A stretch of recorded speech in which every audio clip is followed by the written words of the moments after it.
Shalom, bonjour, bonsoir, très chers téléspectateurs de partout où nous suivons dans le monde, ça dépend de l'heure à laquelle vous êtes branchés. Alors nous sommes très heureux de vous accueillir massivement dans cette émission, une émission très importante et longtemps entendue. Que Dieu vous bénisse. À la présentation, je reste frère Isaac El Abedi. Et je suis très heureux d'accueillir l'homme de Dieu sur ce plateau, le pasteur Georges. Bonjour, pasteur Georges. Bonjour, monsieur Isaac. Je rappelle que vous êtes le pasteur Georges Matongo, très souvent surnommé typologue. Pasteur, est-ce qu'au moins vous pouvez nous parler, c'est quoi l'essence du mot typologue? Parce que je ne comprends pas le mot typologue. Oui, merci, monsieur Isaac, pour la question. Oui. Et tu entends souvent parler de typologue. Même le prophète Branham, on l'appelait toujours typologue. Pourquoi? Parce qu'il prêchait avec des types. Voilà. Et c'est ça aussi mon domaine. J'aime prêcher avec des types. Je prends les types pour l'amener à la réalité. Mais pasteur, est-ce que vraiment avec les types, vous êtes vraiment sûr que les gens arrivent vraiment à comprendre l'essence de toute la prédication? Oui. Quand nous prenons le type et nous la mettons en réalité, vraiment les gens comprennent ça facilement. Ok, que Dieu vous bénisse. Amen. Et je rappelle que dans cette émission, nous allons essayer un peu de parler sur un mot très clé, un mot très sensible dans le monde du message, qui fait couler l'encre et la salive depuis un moment, pasteur. Et ce sujet, il s'agit bel et bien de la relève. Je crois bel et bien qu'avec l'homme de Dieu, nous allons comprendre c'est quoi l'essence de la relève selon le soubassement prophétique. Parce que nous croyons que nous avons reçu un prophète à ce temps de la fin. Et c'est bel et bien lui qui va élucider les choses par rapport à la relève. Est-ce que vraiment le prophète de l'âge, William Marion Branham, parle de la relève? Oui, le prophète parle de la relève. Merci beaucoup. Et d'abord, c'est quoi l'essence du mot relève selon le dictionnaire? Et merci pour la question, frère Isaac. Pour la relève, je sais que beaucoup de gens sont en train de parler sur ça. Il y a même d'autres qui blasphèment, il y a d'autres qui interprètent ça trop mal. Mais moi, j'aime parler ce que Branham a parlé et j'aime répéter ce que Branham a dit. Alors, d'abord, comme vous m'avez posé la question, qu'est-ce que la relève d'abord selon le dictionnaire? La relève, selon le dictionnaire, c'est d'abord, je peux dire, un nom féminin. Et aussi, la relève, cela dit remplacement d'une troupe de soldats ou d'une équipe d'ouvriers par une autre troupe, une autre équipe équivalente. C'est la relève. C'est ça la relève selon le dictionnaire. Donc si je comprends mieux, la synthèse ou bien, je peux dire en synthèse ou en petits mots, relève veut tout simplement dire remplacement. Remplacement. Ah ok, merci beaucoup, nous avons compris. Alors est-ce que vous pouvez essayer un peu de parler selon le prophète, de nous donner aussi des références si possible, des citations prophétiques qui parlent sur la relève, le remplacement dont il est question. Merci beaucoup, bien-aimé Isaac, pour la question. Alors, j'aimerais d'abord lire le prophète avant que je montre dans le prophète et aussi dans la Bible quand est-ce qu'on parle de la relève et si réellement le prophète en a parlé. Alors, Frère Branham dit dans la brochure un guide, prêché le dimanche 14-10-62, paragraphe 37. Premièrement, il dit « Or, le Saint-Esprit ne fera, ne dira jamais Amen à une espèce de credo, fait de mains d'hommes. Il y ponctuera uniquement à la parole de Dieu d'un Amen, parce qu'elle est vraie. Et le Saint-Esprit ne vous conduira dans aucune autre direction. Or, ce qui est bizarre, c'est que nous tous, toutes nos grandes dénominations et tout, nous prétendons tous être conduits par le Saint-Esprit. Il y a entre nous tous autant de différences qu'entre le jour et la nuit. Mais nous prétendons tous, nous sommes conduits par le Saint-Esprit. Or, le Saint-Esprit conduira d'un Amen à la parole de Dieu. Maintenant, je vous prends la Bible d'abord pour vous montrer comment la relève se fait. Je prends l'Ancien Testament. Je peux lire ça là parce qu'on n'a pas beaucoup de temps. Oui. L'Ancien Testament, je lis dans Jean 3, le chapitre, le verset 30. Je lis là-bas. Je peux même commencer au verset 29 au 30. Celui à qui appartient l'épouse, c'est l'époux. Mais l'ami de l'époux qui se tient là et qui l'attend éprouve une grande joie à cause de la voix de l'époux. Aussi cette joie qui est la mienne est parfaite. Il faut qu'il y croisse et que je diminue. Okay. C'est lui qui vient d'en haut et au-dessus de tous. Okay. C'est lui qui est de la terre et de la terre. Et il parle comme étant de la terre. C'est lui qui vient du ciel au-dessus de tous. Okay. Là, nous écoutons le prophète Jean. Jean qui est le prophète, le plus grand prophète depuis qu'il y a eu les gens qui étaient nés sur la terre, alors que Jésus parlait d'abord pour ce temps-là. Alors Jean, pourquoi Dieu l'a d'abord appelé, Jésus l'a appelé un prophète le plus grand? Okay. Parce que Jean avait un message. Et tous avaient des messages, mais Jean devait présenter l'époux. Alors, c'est ce qui a fait que Jean soit le grand. Le plus grand prophète. Maintenant, Jean, comme étant le prophète, il présente le Messie. Il dit, voici l'agneau de Dieu qui ôte le péché du monde. Il faut que lui croisse, moi je diminue. Okay. Là déjà, Jean montrait déjà la relève. La relève, ok. La personne qui devait le remplacer. Ok. Il dit, Jean montrait que Jésus, comme il est là, il fait déjà la relève. Okay. Comme moi je diminue, lui maintenant doit croître. Okay. Pour qu'il puisse prendre la place et le remplacer. Alors, selon le prophète, écoutez, je lis ça, dans la résurrection, la prédication de la résurrection, prêché samedi 5, 12, 53, paragraphe 64, il a prêché la repentance, il a prêché Jésus-Christ. Malgré la simplicité de la prédication, il avait attiré toutes les régions. La puissance de Dieu de la plus grande attraction que le monde ait jamais connue. Il est venu là en prêchant comme s'étant merveilleux et extraordinaire. Quel véritable homme de Dieu rendu manifeste. Il y prêchait. Ensuite, Christ est venu sur la scène. Alors il a dit, je dois diminuer et lui doit croître. Jean, j'aime ça. Abraham dit, j'aime ça. Il n'a jamais prétendu être quoi que ce soit. Il a dit, je ne suis pas lui. Mais Jésus a dit, si c'est lui. Il a dit, aucun homme né d'une femme n'a jamais été aussi grand que cet homme-là. Jésus présentait Jean. Et c'est juste, il a dit, néanmoins le plus petit du royaume de cieux est plus grand que Jean. Alléluia, moi j'aime ça beaucoup. Mais aucun homme né d'une femme n'a jamais été aussi grand que lui. Pourquoi? Tous les prophètes, tous les autres prophètes ont parlé de lui. Tous les autres prophètes ont parlé de Jésus. Mais Jean l'a présenté au monde. Okay. C'est celui, voici l'agneau de Dieu. Il l'a présenté au monde. Il était le plus grand parmi tous les prophètes. Jean l'était. Je donne encore une autre citation. Question-réponse. Question-réponse sur le sceau. Prêché dimanche 24 mars 1963. Le paragraphe 251 et 252, je lis là-bas. Il dit, continuez simplement ce que vous faites. Vous voyez? Mais il y en a un au milieu de vous que vous ne connaissez pas. Il savait que c'était l'heure de son message. Il savait qu'il devait présenter cette personne-là. Il savait qu'il était là. Il y a eu un au milieu de nous, au milieu de vous. Vous ne le voyez pas.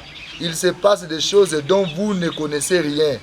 Ainsi donc, il va se passer quelque chose, a-t-il dit. Vous voyez, il sera là et je le connaîtrai.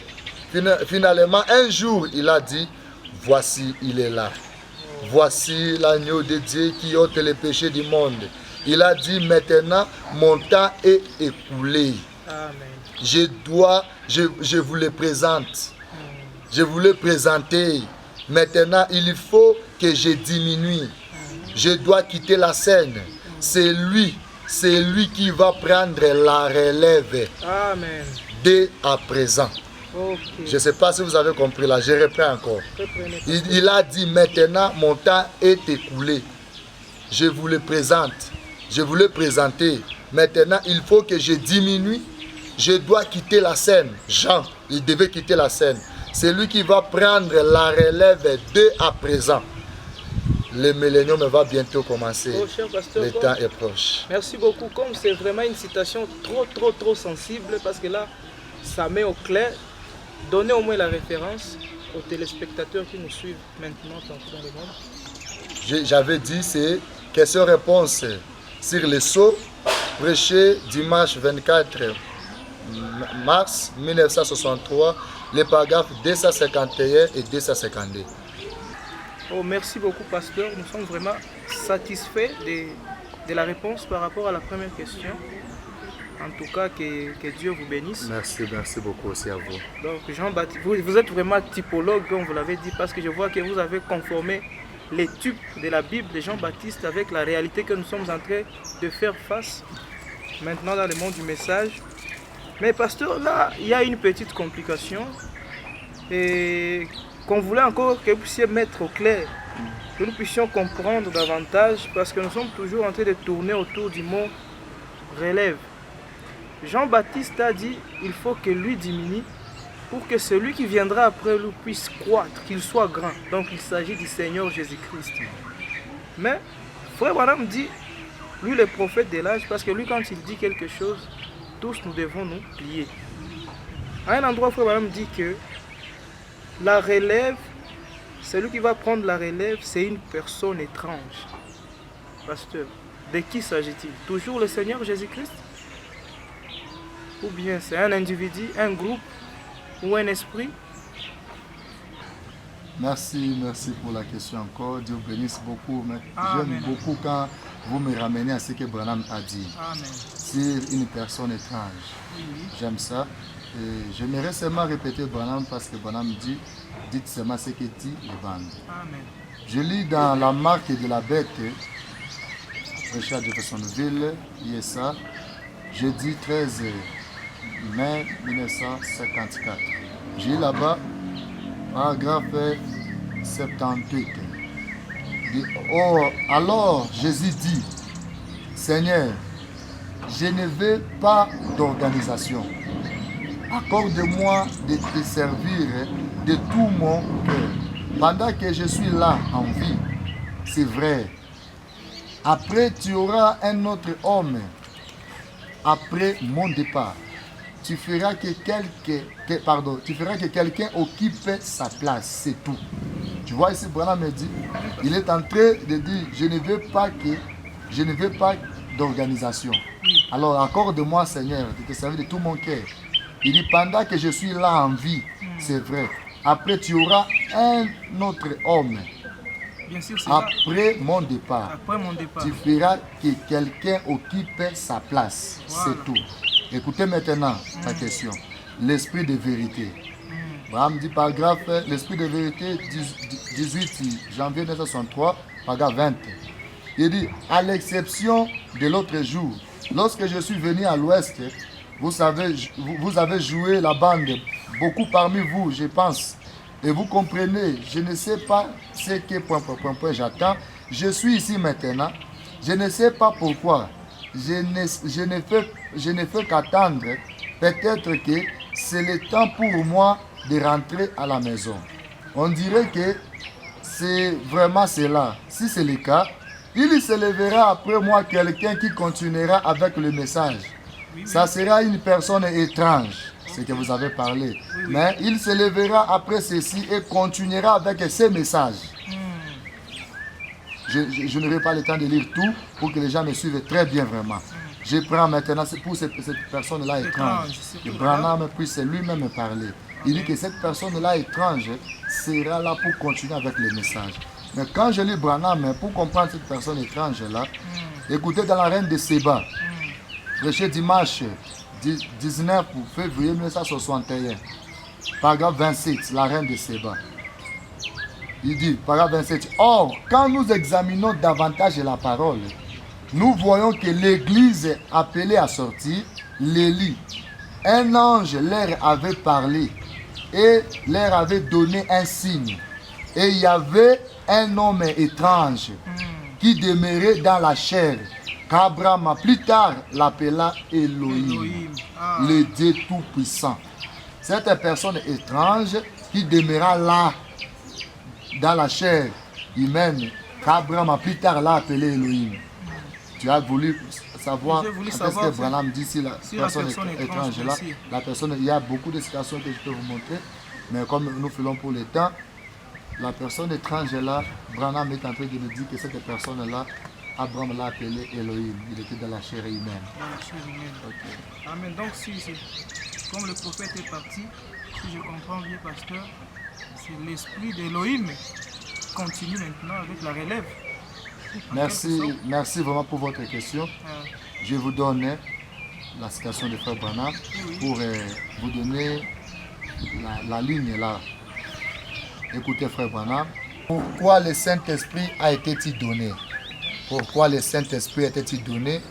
17-12-1959.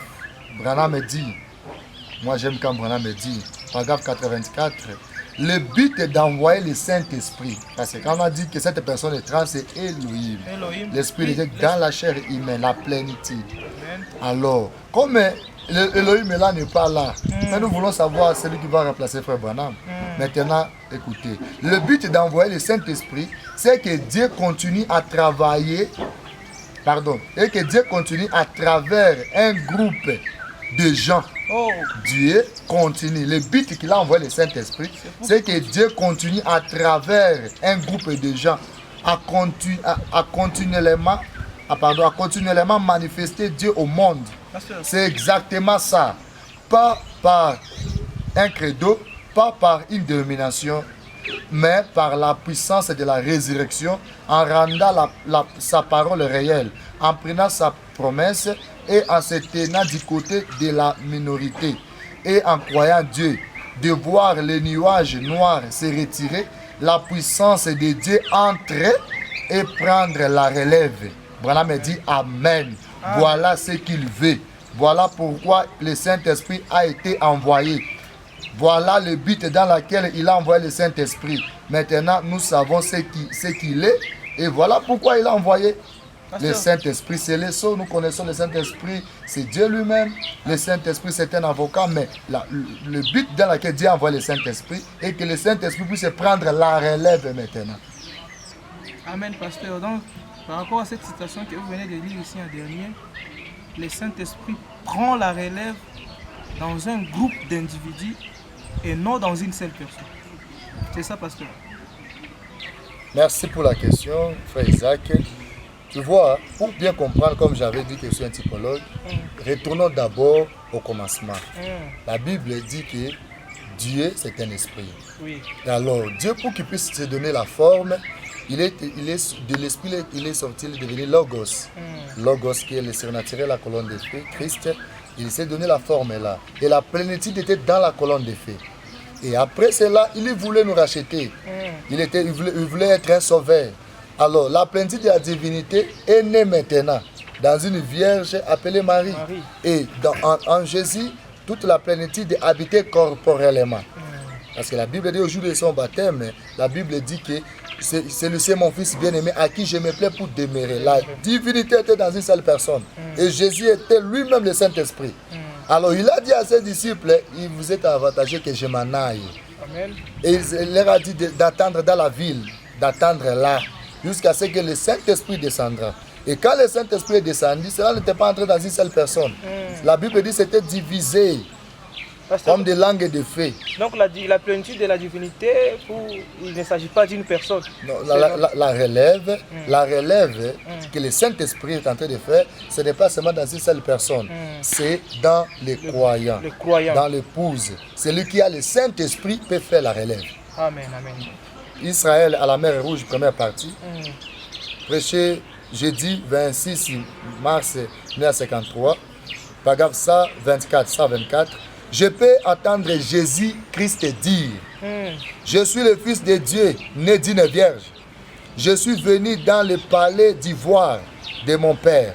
Et je suis venu sur la terre. Et ce matin, sur la terre, le sol est baigné de mon sang que j'ai donné et qui a payé le prix de la mort, du péché et du séjour des morts. Donnez-moi ces clés. Là, vous connaissez pas là-bas avec le diable, là-bas, séjour des morts. Alors il dit, donnez-moi les clés. Frère Branham dit, alléluia. Et à partir de maintenant, c'est moi, Jésus, qui parle. Il dit, à partir de maintenant, c'est moi qui prends la relève. Amen. Tu as gardé ces gens en esclavage. Tu les as gardés dans la crainte et tout le reste. Mais je vais en prendre possession dès cet instant même. Alléluia. Il est lui arraché et il a accroché à son côté et il a repoussé le diable en enfer et il est reparti. Amen, amen. Amen. Celui qui doit prendre la relève, c'est le Seigneur Jésus-Christ. Mais comme Jésus-Christ n'est pas là, il nous a envoyé le Saint-Esprit. Et celui qui a le Saint-Esprit, l'épouse, je peux dire, il peut faire la relève parce que c'est ça le but qu'il a envoyé le Saint-Esprit. Comme lui n'est pas là, nous ferons les œuvres que lui l'a fait. Amen, amen. Jean 14 et 12. Pasteur, partant de tout ce que vous venez de dire là, sur la relève, dites-nous vraiment, est-ce qu'on peut vraiment prendre la place d'un prophète majeur? Non, mon frère Isaac. Un prophète majeur ne peut pas être remplacé. Un prophète majeur ne peut pas être remplacé. Et dans les 7 âges de l'Église, il faut savoir que nous avons 7 âges de l'Église, nous avons 7 messagers, mais nous n'avons que 2 prophètes majeurs. Et les 2 prophètes, c'est Paul et William Marion Branham. Les autres là, ce sont des réformateurs. Un prophète majeur ne peut pas être remplacé. Même Paul, il a été remplacé dans l'église de l'Éphèse. Jean, il était pasteur, mais il n'était pas prophète. Maintenant, quand le prophète majeur part, qui prend sa place réellement? Merci Isaac. Isaac, je vous ai déjà répondu. J'ai dit que le prophète majeur ne peut pas être remplacé. Et William Marion Branham étant le prophète majeur, comme il est parti, comme une pluie, tu vois, comme Jean-Baptiste, il a présenté le Messie. Et la voix, quand Branham a baptisé la 17e personne, la voix a dit que ton message préparera ma seconde venue. Le message de Branham, et le Saint-Esprit va préparer la seconde venue. Et quand Branham n'est pas là, celui qui continue, celui qui prend la place de Branham, c'est le Saint-Esprit. Et le Saint-Esprit dans l'épouse, dans les croyants. Il peut travailler dans les Éphésiens 4, il peut travailler dans un frère ou une sœur, c'est ça. Mais Branham avait son église d'abord, lui-même avait son église. Branham me dit, quand moi je partirai, je peux lire ça pour te montrer. Oui, allez-y, pasteur. Les témoins, la brochure du témoin, les témoins, prêché dimanche 5 avril 1953, paragraphe 6. Branham est en train de dire, ainsi donc, je suis très heureux que frère Neville soit ici avec nous pour prendre la relève de l'œuvre du pasteur de ces brebis qui viennent d'entrer dans la bergerie. Que le Seigneur et Jésus bénisse notre frère et au diacre et tout le monde. Nous apprécions cela. Branham ici dit dans son église. Dans l'église locale. Dans l'église locale. Pas dans l'âge. Non. Ici il dit, je suis très heureux que frère Neville soit ici avec nous pour prendre la relève de l'œuvre de pasteur de ces brebis. Et puis la deuxième, c'est Hébreux chapitre 7, première partie, prêché dimanche 15 9 1957, paragraphe 6. Frère Branham dit, oh, le Seigneur nous a bénis merveilleusement ce matin, comme il a déversé son esprit sur nous. Et maintenant, ce soir, nous nous attendons à ce qu'il le fasse encore. Ensuite, mercredi soir, et ainsi de suite. Et le soir où je ne serai pas là, le soir que je ne serai pas là, frère Neville sera ici pour prendre directement la relève. Si je ne suis pas là, dans l'église locale. Branham Tabernacle, là où Branham était comme pasteur. Neville devait prendre la relève quand Branham n'était pas là. Donc là, ce n'est pas question dans l'âge. Non. Ce n'est pas dit que comme Branham n'est pas là, celui qui va prendre la place de Branham, c'est Neville, non. Mais dans l'église locale là-bas, c'était Neville qui devait prendre la relève du frère Branham au titre du pasteur, pas le prophète majeur. Pas le prophète majeur. Merci beaucoup, pasteur, pour toutes les explications possibles par rapport à la relève. Merci. Que le Tout-Puissant, le Seigneur Jésus-Christ, vous bénisse abondamment. Merci. Nous sommes vraiment très très satisfaits. Et je crois que le peuple de Dieu aussi qui nous suit partout dans le monde est aussi satisfait par rapport à vos réponses. Vraiment avec appui du prophète, que Dieu vous bénisse. Amen. Mais est-ce que vous pouvez nous faire au moins une conclusion par rapport à tout ce que vous venez de dire sur la relève du début jusqu'à la fin? Que les enfants de Dieu comprennent au moins en mémo ou en synthèse, quelque chose comme ça. Merci beaucoup mon frère Isaac. J'ai aimé aussi vos questions, ça m'a vraiment beaucoup aidé, ça m'a poussé à lire Branham. Et pour la relève, je vous ai dit que la relève est prophétique. La relève, je dis d'abord, selon les dictionnaires, la relève c'est le remplacement. Alors, frère Branham est en train de montrer comme Jean, il a présenté Jésus. Lui, Jean, devait diminuer et que Jésus puisse croître. Alors, à ce moment-là, c'était Jésus qui devait prendre la relève. Et alors, c'est Jésus qui prend la relève. Même Branham me dit, notre moi devait mourir pour que Jésus prenne la relève. Si vous voulez lire ça, c'est dans le message, nous l'avons trouvé, paragraphe 25. Il dit que notre moi doit mourir pour que Jésus prenne la relève. Et c'est Jésus qui prend la relève dans tout. C'est Jésus. C'est Jésus dans le frère, Jésus dans une sœur, Jésus dans un prédicateur. C'est Jésus dans les Éphésiens 4. Que Dieu vous bénisse, ce peuple de Dieu. Merci beaucoup, que Dieu vous bénisse. Je rappelle que nous étions avec le pasteur Georges Matongo, surnommé le typologue. Merci de nous avoir suivis de partout dans le monde. Rendez-vous au prochain numéro. Que Dieu vous bénisse. Shalom. Pasteur Georges, merci beaucoup, frère Isaac. Dieu vous bénisse aussi. Amen.